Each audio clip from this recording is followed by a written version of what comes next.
Hi, this is Joe McNally for Adorama TV, and I'm in a dry lake bed near Las Vegas. I'm going to talk to you really quickly about supports. Adorama TV presents Photo on the Go with Joe McNally, where you'll go behind the scenes to see how great photos are made. Hi, this is Joe McNally for Adorama TV. The reason I go to Adorama, it's a real store with real people, and I've got friends and associates there who have guided me through all my camera purchases for years. Hi, this is Joe McNally for Adorama TV. I'm on location on a dry lake bed near Las Vegas. And if you notice behind me, the dry lake's not dry, given my history of rain following me everywhere. True to form, okay? It's supposed to be arid and cracked earth. It's actually a lake. But location work, you do what you do, you improvise. So I'm just going to talk to you really briefly today about supports, lighting supports on location. You bring lights on location, you got to put them on something. So I'm just going to talk to you really simply, really directly about the difference between a regular stand and why I go to the trouble of bringing a big heavy stand like a C-stand, even though I'm using a small light. So I oftentimes bypass the very handy option of the regular stand, and I go to the time and trouble and, legwork of bringing heavier stands. C-stand, Century stand, okay?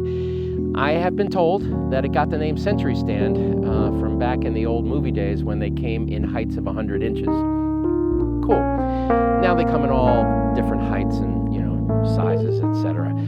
I use a standard straight up Avenger C-stand, okay? It comes in three parts. It's got a turtle base, it's got a center riser, and it's got an extension arm, okay, with a grip knuckle. Now this, if you take this off, this is actually a C-stand, right? The riser, the turtle base. Put this on it, it's a C-stand complete, in location language anyway. So, why do I do this? Take the time and effort to do big stand, small light. Basically this, the flexibility the extension arm gives you. I can fly this light overhead of me, okay? I can stay compositionally clean in here. I can maneuver it and fine tune it and get that small flash exactly where I want it. It's the small things on location that either will kill you or help you. Another small thing that we add on, if you will, to the C-stand is this right here. It's called a nail pin. It gives us another point of control at the end of the grip knuckle. If I didn't have this nail pin, I'd have to stick the C-stand down in here. This is the end of things that gives me fine-tuning, articulation, etc.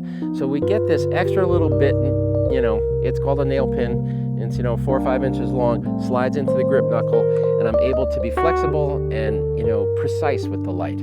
The other thing is, just as quick location tips for C-stand use, anytime you have a light on the extension arm, this is where the weight is.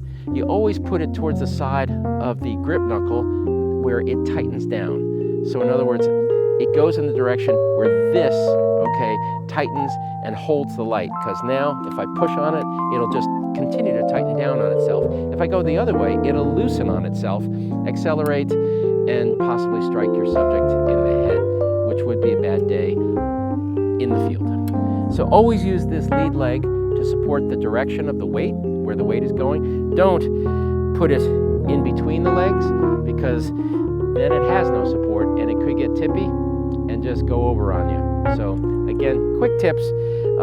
Reason I drag these bigger stands for these smaller lights. So on location, big stand, small light. Kind of crazy, but it works. Once again, this is Joe McNally for Adorama TV.